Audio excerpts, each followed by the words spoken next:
What is up, guys? Welcome back to the channel. I hope you guys are doing well. I'm already crying because this is going to be a hard video to film, not gonna lie. I shared the birth vlog last week and there was a lot of like holes in the vlog, I guess, to kind of tell a full story because a lot happened and we didn't film a lot because it was pretty traumatic, I guess, or there was just like a lot happening that we just couldn't film, and well, it was just hard to film in those moments.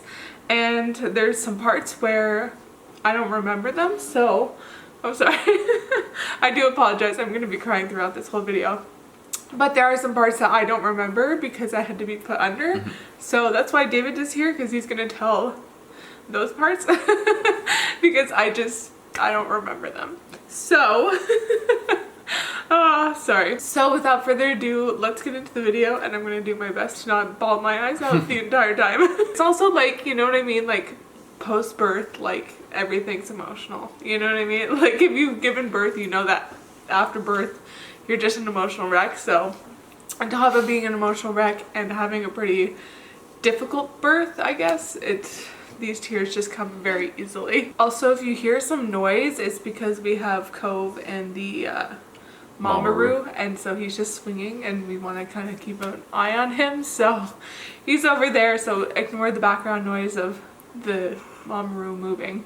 It's what's keeping him pretty quiet right now. Okay, so I'm not really sure where to begin, but you guys saw the beginning of like when the contractions started. Well, technically I had some contractions Friday evening, but they got more consistent into Saturday evening. So I started having some Friday into Saturday, and then Saturday they started to get more consistent. They'd be like 30 minutes apart, and then maybe 15, and then 10, and then 30. So they weren't like consistent, but they were more frequent, I guess you can say. And then was it Saturday into Sunday? Yeah. And then they started progressing pretty quickly into Saturday eve, like night into the Sunday morning, right? So they started getting pretty consistent and very painful, and so we went to the hospital because they were becoming close to 2 minutes apart. So we went to the hospital and I was only dilated at 1.5 centimeters. I think the first time we went, you're still at 1. I was still at 1 centimeter, so I was still pretty closed, and to admit me into the hospital I had to be at 4 centimeters. So they had me take a bath to try and like calm myself down because they have a bath there. So I took a bath, tried to calm down, and they gave me some morphine by pill to go home, try and relax and help with the contractions. So went home and had David sleep a little bit more. Did you sleep? Yeah, I slept more that, like you kind of were in and out. I wanted him to sleep, by the way. Like I didn't want him to be tired because I knew that it was going to be like a long birth, and I tried to rest as much as possible. So we slept into the morning a little bit. I'm trying to remember like what kind of happened because a lot of this is a blur. But then the contractions stayed consistent and they were still pretty close. They were getting pretty painful too. Well, and Saturday we were into Sunday now. Yeah, so we had pretty consistent contractions overnight and into the morning, and then they got worse once the morphine wore off. Oh yeah, that's true. Once the morphine wore off, that's when it started to get pretty difficult and hard for me to handle the pain, because if you've had contractions, those aren't easy. And so we had consistent contractions still. I was timing them, and we went back to the hospital, and again I was not dilated at all. You gained like 0.5. Yeah, like I was 0.5 centimeter more. So at that moment they were like, okay, look, stay here for a bit and try walking up and down the stairs, and try, you know, just moving and getting the baby like more down to kind of get the baby out, which I actually forgot to include the clips of me going up and down the stairs. That was really hard. I was like, going down was easy, going up was very difficult. And at that time I actually, well, since my contractions started and the first time we went to the hospital, I was feeling really, really sick, and then when we were at the hospital there, I threw up. Remember? You threw up once before leaving? Yeah, so I threw up at least once before leaving. I don't know if I threw up before that, No. but I know that at least I was there and I threw up. And so we were there, we tried walking, we tried moving, I tried bouncing, I tried everything. And they checked me again after an hour or two. Yeah. And I still hadn't dilated at all. So they gave me a shot of morphine, like in my arm. Oh, and we also tried the bathtub too as well again. And it didn't do much. It didn't do much. So another shot of morphine, and they sent me home because they still couldn't admit me because I still wasn't 4 centimeters dilated. We came home. So this was 3 p.m. when they sent us home. Yeah. So just into context, yes, 3 p.m. on Sunday. Yeah. On Sunday. Yeah, so 3 p.m. Sunday, we went home. We were actually like, okay, so we'll go home, we'll go and stop, get some like burgers, something fast to eat and stuff. So we go and pick up burgers, and then she started really feeling like sick. Terrible. Yeah, like I all of a sudden, like, it just got like 10 times worse. And we were driving home, like we had picked up the food. Yeah. And because we were like, okay, we need food because we haven't been eating, like we just want something quick. And on our way home from that, I started throwing up in the car and I was like, I could not stop. And then we got home and it was just bad. Oh. It was like contractions every minute to 30 seconds to 2 minutes. Because the nurse told me, look, the contractions have to be 2 minutes apart for an hour, so a constant 2 minutes apart. So we're like, okay, so like at 4 o'clock I start timing, and well, yeah, it was let's just say that hour was a bad hour, and it was it's still kind of scarring. Yeah, like because he felt bad because he couldn't do anything. Like I couldn't, like it was like just some wailing every 2 minutes, but for like a minute straight. Sorry, I'm laughing now because it's just like trauma coping, but yeah. Like, honestly, I didn't want to film that because who wants that on the internet? Yeah, like you guys saw some contractions, but those were like half of the pain of what I dealt with when we came back that afternoon. Well, I'm pretty sure the neighbors, if they heard her, would think I'm murdering her. Yeah. So... yeah, it was pretty bad. So then we called the hospital again. I was throwing up nonstop. Like I threw up when we got home, and then when you called the hospital, you're like, look, like she's not doing good. So they're like, okay, you gotta come in. Like this isn't good. So on our way to the hospital, was throwing up still. Yep. So I'm laughing, but like at the same time, this was like not fun. Went to the hospital and they checked me and I still was not dilated whatsoever. I was like 1.5 centimeters. Like they were like, this isn't good. So they put me in the bath, I think, again and tried to relax me because when you go into... Well, they gave you morphine first. Yeah. So, but when you go into like a bath, it helps really relax you because it helps kind of slow the contractions down so you relax, but they weren't slowing down. They were still painful. They gave me morphine. The morphine wasn't working. Like I felt them through the morphine. Yeah. Like even worse than before. The morphine before helped it a little bit, but the morphine now was not working. So finally I got out of the bath and I lost part of my water when I got out of the bath. So technically when you lose your water, you have to be admitted. So they admitted me and they decided to put me on Pitocin and give me an epidural to help dilate me because I just was not dilating. And I'm not surprised that I wasn't dilating because when I get hurt or something, I get very tense and I can't like loosen my muscles. So I was trying to like hypnobirth because my whole plan was to go in with more of a natural approach. Like I wanted to do a more, I guess, natural labor as best as possible to try and do more hypnobirthing and things like that, which was just not working. I tried my best, but it wasn't working. My body wasn't dilating. I mean, this is also my first kid. It just wasn't opening. But also the hospital wasn't forcing her to do any of this. No, like they gave me the option, and at that point, like, that's what I really liked is because the hospital took me seriously, took my pain seriously. Like, it wasn't like they were just trying to put me off and be like, oh, she's just like over dramatic. Like, they understood that I was in a lot of pain and I was having a hard time. So they gave me the option of Pitocin and an epidural, which I took because I wasn't dilating and I was like having consistent contractions, 2 minutes, even less time in between, and the morphine wasn't working. So we were like, okay, we're going in with Pitocin and an epidural. I think by that time it was about 8 o'clock Sunday night. Yeah. So. Yeah. We're going into the evening now. Yeah. So they stuck me with the epidural, and the epiduralist, man, he was something. Yep. I was usually like, when you have an epidural, they wait until the contraction's done because they don't want you moving or anything like that when you're getting the epidural. Well, no, he was just like, you know what, I'm gonna stab her while she's having a contraction. She's in pain already, so why not just stick her? Yep. So he stuck me with First the epidural. Yeah, it worked. It wasn't too bad. Like, I was able to handle that. That actually was honestly the easy part. Yeah. So epidural, and went on to the Pitocin, and I was kind of like going in and out of sleep. I wasn't like vomiting as much, but I was just drinking liquids. Was going in and out of sleep, and then I think we decided we're okay. We said, oh, we'll just go to bed because they wanted her to rest. So she slept till about midnight, and then I just remember kind of just like waking up because the nurses wanted to check on her, see how much she dilated and whatnot.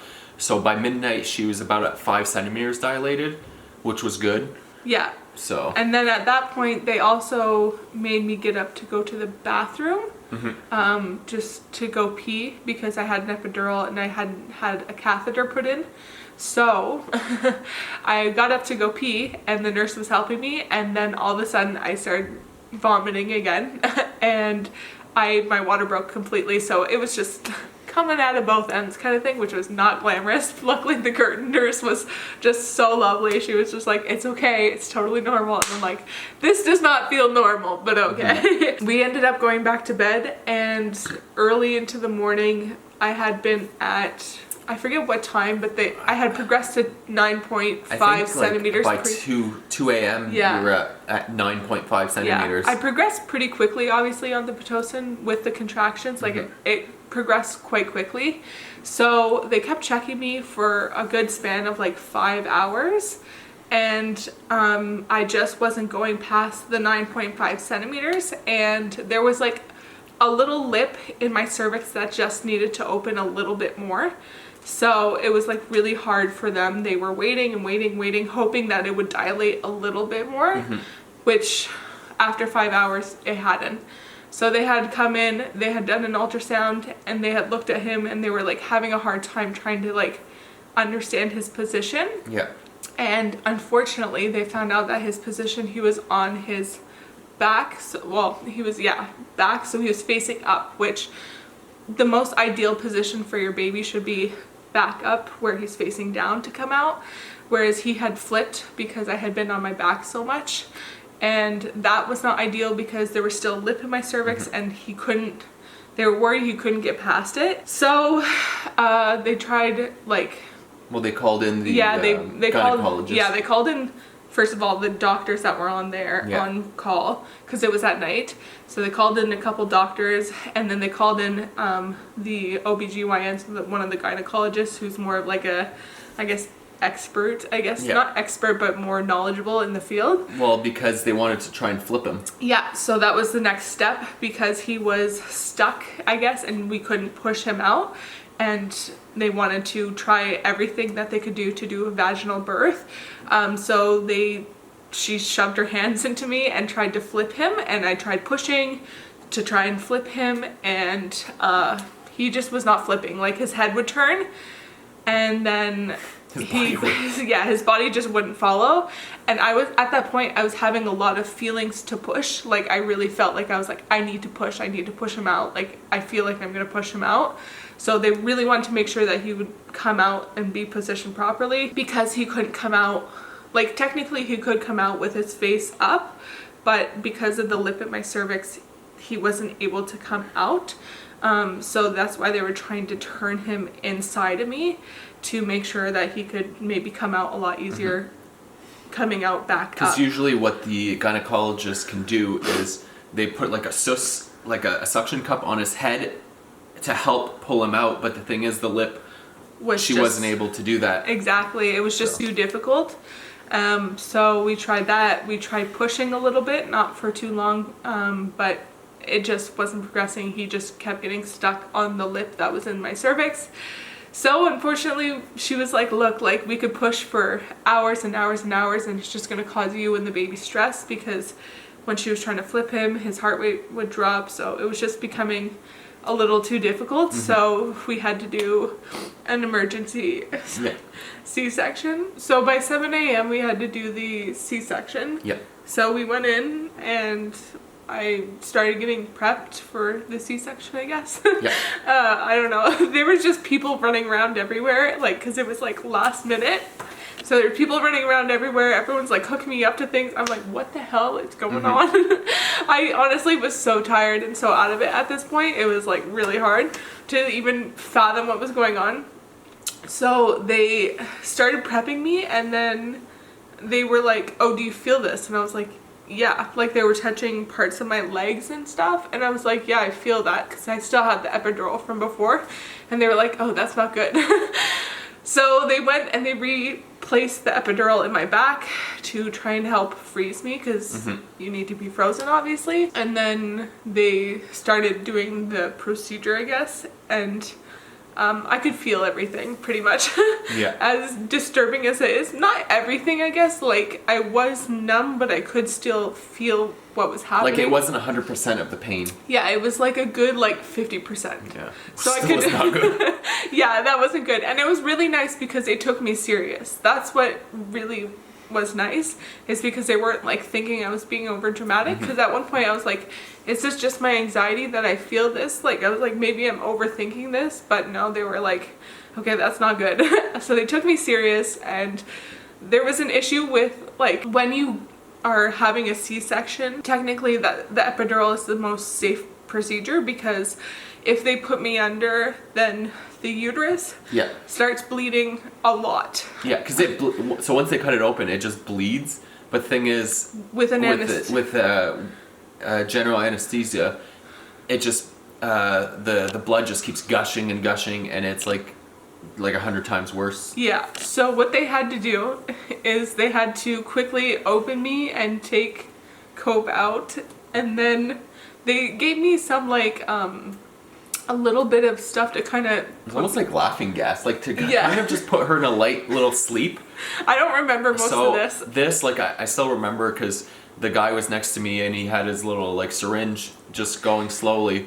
And, like, I was talking to her, and she would just eventually, like, start dozing off, because she's like, oh, yeah, she's not going to remember this because she's going to be in a light sleep and whatnot. So I was just still trying to talk to her and stuff. She was like a little answering, but then at one point she just stopped answering. So I was like, I guess she must be good. Yeah. So like I was still looking. I could see her heartbeat going. The screens were next to me, so I could see that. Yeah. So a lot of this is like what is told to me what happened. So I remember them sticking it in my nose, and then I don't remember anything else. Well, that's it. Well, that was just oxygen they put in your nose. Oh, they did? Yeah, it was just a bit of oxygen. Okay. But they had the syringe. It was in your IV. Oh, okay. So it was going directly into you. Okay, yeah. And so I was also... I think you started feeling that pretty good. Yeah, I felt that pretty quickly. And then I guess they put me... Oh, yeah. And then I remember them putting the mask on me. Yeah, well... Did he come out first? Yeah, he came out first. So what happened is, pretty much she was kind of like under, and then for like 2 minutes later, I start hearing like Code crying. I'm like, oh shit, I guess he's out. And then they're like, look over the screen to see your baby. So I look over, because and we didn't know the gender. They're like, did you see the gender? They didn't yell it out or anything. Yeah. They're like, oh, did you see? I'm like, yeah, I saw. So then they take him and put him on a little table, like a heating lamp table, and they told me to go over to go see him, and I was able to kind of cut the umbilical cord and stuff. And then they gave him to me, so I like wrapped up, and I went over to Nicole, and we put him next to her before they put her under. So I think you saw that in the video. And so pretty much she was like, we're next to her for about like 2-3 minutes, but then after that I wasn't able to stay next to her with the baby and to stitch her back up, because it takes like 45 minutes to stitch her back up. Yeah, easy to open. Plus they told me that she was gonna be put under so that she doesn't feel the pain. and whatnot. So I had to go into the waiting room with Cove to do skin to skin, because if the mom's not capable for the first 2 hours, then it's the dad who does it. So I did the first skin to skin with him and waiting until Nicole came back, and eventually they wheeled her in. But it was like 45 minutes I was waiting, like, is she coming? Or yeah, I don't remember much. I remember them bringing him to me and I said, oh, is it a boy? Yeah. Because I had a feeling it was a boy. And then also oh yeah, I said he was going to be a weightlifter. Yeah, future weightlifter. Yeah, and then I was wheeled out after. I remember waking up a little bit because the girl had to push on my stomach to make sure my uterus was in place. And I remember just being like, that really freaking hurts. Yeah. And I felt like I was so mean to her after, but she must get it often. Yeah, I was like, this is really painful. But the thing is, when they were pushing, the uterus wasn't 100% in place, so that's why they had to push even more. Yeah. To push it back into the right spot, and then it was good. But it's because they want it to stay firm. If it goes soft, then she's like bleeding. It's not good, yeah. And that's not really not good. No. But yeah, and so I just remember that, and I was kind of in and out for a long time. Yeah. After that, so they wheeled me back up to the room, obviously. Yeah, but they had to put Cove on you to wheel you back up. Oh, they did? You don't remember that? Okay. So yeah, but at first, because they kept asking, they're like, oh, do you want to hold him? Do you want to? And but I think you're kind of still too out of it, so you didn't know what was going on. Oh yeah, I do remember, because they kept saying, do you want to hold him? And I was like, no, because I was scared he was going to fall off of me because I was so tired and I couldn't hold him. So what they did is they wrapped him up on her, because that's the only way they can transport him up. They don't want to hold him. They don't want, like, it's Nicole. It's literally us who touch him. And he doesn't leave our side at all. Yeah. So as they wheeled him up, like, he was on me. Yeah, he was on you the whole time. I We went up, I held him a little bit, and then they brought a little bassinet in so I could put him in after for a little bit until you kind of came to. Yeah, because eventually I had to start breastfeeding, because this hospital really is their number one not number one, but one of their priorities is making sure that you can breastfeed, and they are all knowledgeable in breastfeeding and how to kind of do it. So I wanted to breastfeed, of course, and they kind of helped me, but I was so drugged out of it, like I don't really remember it at all. And then Dave got a good reality of him having to kind of change Cove. Yeah, well, pretty much. Well, that's it. Swaddle him and everything. I was trying to coach David from the bed because I couldn't really move because I was still in and out of it. Like, it wasn't like I was awake and I had been awake the whole time. Like, it was really hard to, like, let the anesthesia wear off of me. Like, she was really drowsy, so pretty much every time he needed to be changed or needed to be fed, I had to get up. Even then, I think most people who have C-sections can't get up. Well, that's it. First evening. So then I had to put him on her, and then kind of change him and like do all that. So it was difficult. It was a pretty difficult, rough night. That first night, honestly. Yeah, I mean, like, this is also our first kid, so we, you know what I mean, we didn't know what to expect, I guess. So there was that. So that first night, we ended up, you took care of him most of the time. I think into the early morning, they had me sit up that first day. Yeah. So, like, in, like, early, like 7 a.m. the next day, I ended up sitting up because I was starting to become more self-aware, I guess you can say. Well, it's because every time you slept, the better you felt, I think, waking up. Like, the anesthesia would go away and just, like... For sure. You kind of had your head all there. Yeah, and I actually remember, like, with the anesthesia, I was like, I am so thirsty, someone give me water. Yeah. I was like, please, can I have some water? They were like, no, you can't have any right now. I was like, please. Her lips were so dry and chapped, I was like, oh my god. But it was like, for so long, she was like, can I just have ice? Can I just have water? I just need water. We're like, you'll get your water soon. You're like, okay. Anyways, after that, I ended up sitting up a couple times, taking my first steps, and walking. And then as each day progressed, it got easier and easier, obviously, which was really, really nice. Yeah. Well, what was nice was, I think it was the second day, you could get up and they ended up taking your catheter out. Oh yeah, that was so good. that you're able to go to the bathroom and Yeah. and whatnot. So And they were super gentle with me. Like, they weren't like, you need to get up and do this now. Like, they were like, go at your own pace, like do what you need to do. And like I said, each day got easier and easier. Even then, like so we stayed like 2 days after the surgery, and they were like, are you sure you want to go home? Like, you don't have to go home. And which is nice, because here in Canada we don't have to pay for like healthcare. Like, it's all covered, obviously. Yeah. We just have to pay for parking. Yep. So like if we wanted to stay an extra day, we could, but at that point I was like, no, I just want to go home, because I feel like obviously being at home helps you kind of like recuperate a bit better. Exactly. Well, because personally, I wasn't able to get No. good sleep. Like, we had a good hospital, but the beds were great for men, obviously. Yeah, like it was a little pull-out bed thing, so it was kind of big. Yeah. Like, I fit my whole body on it and stuff. It's just that it was like 4 inches of like foam, but uneven like height, so that like when I slept, it was not great. So I couldn't really recuperate. So I was like, man, how am I gonna do this when I get home and stuff? Like, I can't recuperate.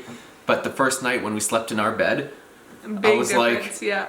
okay, I can do this now. Like, it's like, Yeah. it's still a lack of sleep, but Yeah. you kind of see the light that like, okay, it's not as bad as the hospital. Yeah.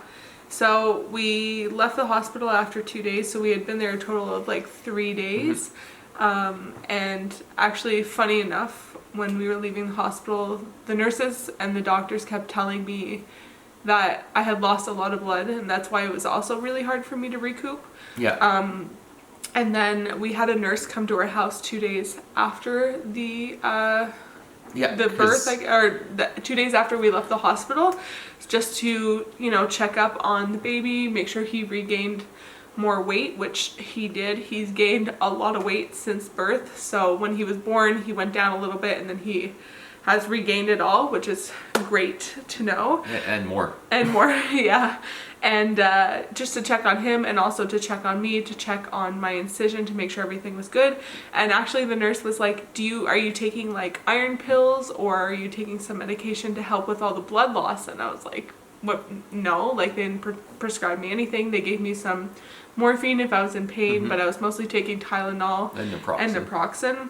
And she's like, well, apparently you were hemorrhaging on the Operating table. Yeah, so that was also something that was a total shock to me. Is that I didn't, like, I knew I lost blood. They told me I lost blood, but I didn't think I was actually that bad. But honestly, I'm kind of glad we didn't know. Like, I'm Me glad too. I didn't know while I was holding him. Yeah. Because I would have been freaking out, being like, okay, well, is this the last time, or like? But after that, I mean, I had really great doctors and really great nurses, and I've been able to heal really, really good, which I'm really grateful for, even though it was not a great...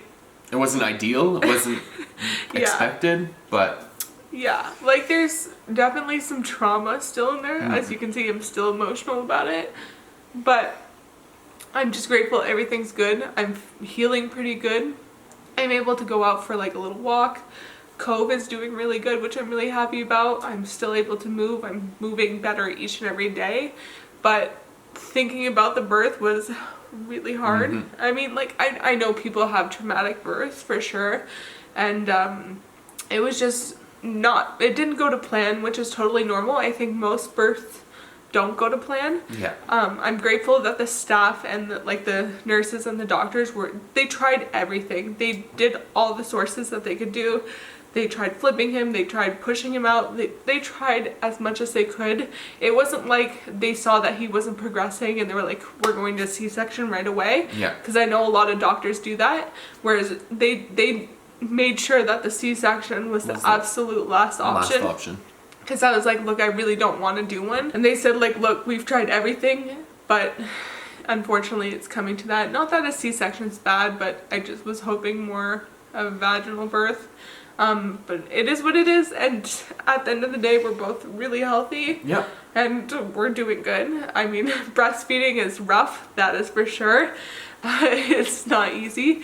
And yeah, we're doing good right now, and I know this is probably a very long video and rambly a little bit and sniffly and I'm crying and stuff, but there's just, like I said, some things that were hard to like deal with mentally, and we're getting over them. And I just wanted to share this because, like I said, there was a lot of holes in the birth vlog. Like I had to put in some titles here and there to kind of share with you guys what was happening, because so much happened in such a short period of time, and like we were like in and out with all the dilation issues, and we were just trying our best. We were trying to do everything we could do, and it is what it is. That's what kind of happened, and it wasn't an easy birth. It was kind of really rough, but like I said, I'm really grateful that we're all healthy. Yeah. So now we're doing good and everything's going on an okay path as of this moment. So yeah, that's pretty much what my birth story is. I do apologize for all the tears and everything, but it is what it is. I'm also very emotional right now because all my hormones are trying to get back into place and things are happening. So I've been crying at like anything. I'm crying more now than I cried during my whole pregnancy. So yeah, anyways, I hope you guys enjoyed this video and that you wanted to know more about how the whole birthing process went for me. It is so different from woman to woman, and so I wanted to kind of share what happened with me. But it sounds traumatic for, well, it was kind of traumatic, but at the same time, like, birth isn't always going to be traumatic for every single person. And, you know, if we decide to have a kid in the future, it might not be as traumatic as it was this one. We'll see. Anyways, Cove is waking up, so we need to get to him. I hope you guys, like I said, enjoyed this video. If you did, give it a big thumbs up. And if you're not already subscribed, hit the subscribe button down below. You guys know where it is. And of course, don't forget to be unstoppable, and I will see you guys in the next video. Bye. Summer days burn me out, love just brings me down. Cold inside like winter leaves that slowly leave the ground. Hey, you come back, I wanna give you a chance. Love me like you used to, so we can learn again. The skin is getting brown,